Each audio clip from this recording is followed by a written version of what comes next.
वास्तव में संसद क्यों है, उसमें दो पक्ष क्यों है? इसलिए है कि दोनों पहलू उजागर हो। किसी भी सिक्के के दो पहलू रहते हैं, ऐसे किसी भी प्रश्न के दो पहलू रहते हैं।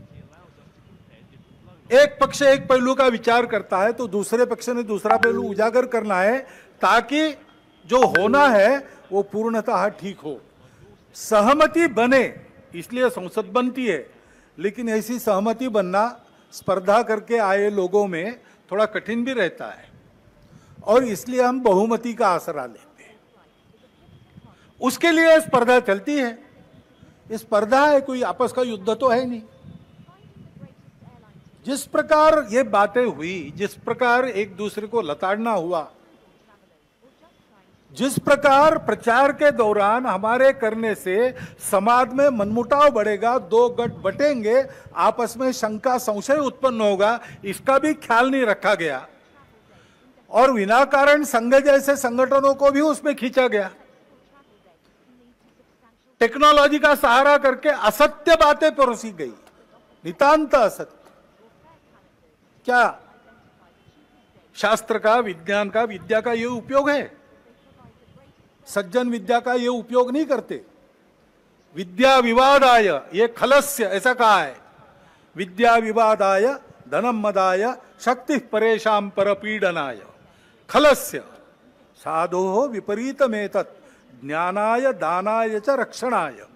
विद्या का उपयोग प्रबोधन करने के लिए होता है, लेकिन आधुनिक विद्या टेक्नोलॉजी का उपयोग असत्य परोसने के लिए किया गया।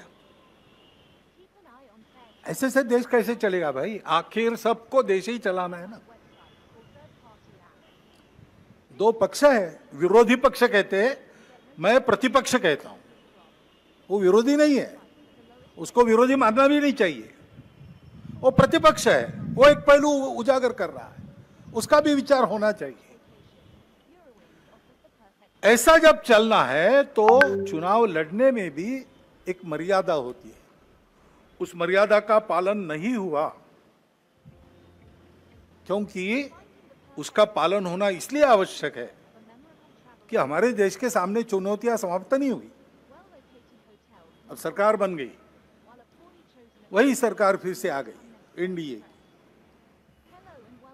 अब ये ठीक है, पिछले 10 वर्षों में बहुत कुछ अच्छा हुआ है।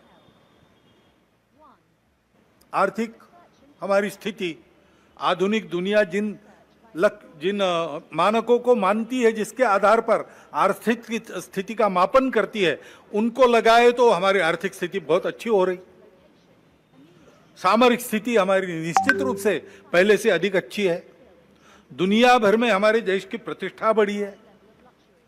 कला क्षेत्र में, क्रीड़ा क्षेत्र में, ज्ञान विज्ञान के क्षेत्र में, संस्कृति के क्षेत्र में हम सब लोग विश्व के सामने आगे बढ़ रहे हैं। हमको धीरे धीरे मानना विश्व के प्रगत देशों ने भी शुरू किया है। लेकिन इसका मतलब ये नहीं है कि हम चुनौतियों से मुक्त हुए।